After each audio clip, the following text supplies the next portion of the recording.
Keď som sa vo svojom živote ocitla na mŕtvom bode, mala som pocit, že som všetko pokazila.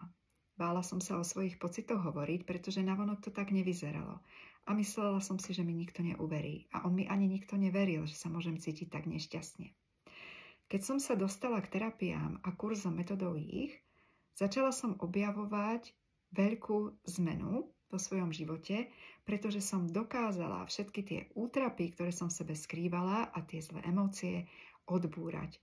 Začala som objavovať radosť zo života a všetky možnosti, ktoré mi môj život ešte poskytuje.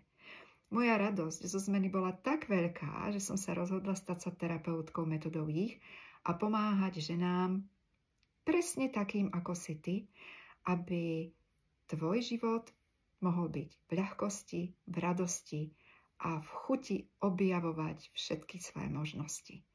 Pokiaľ vnímáš, že je čas na zmenu v tvojom živote, som tu pre teba, viem ti pomôcť.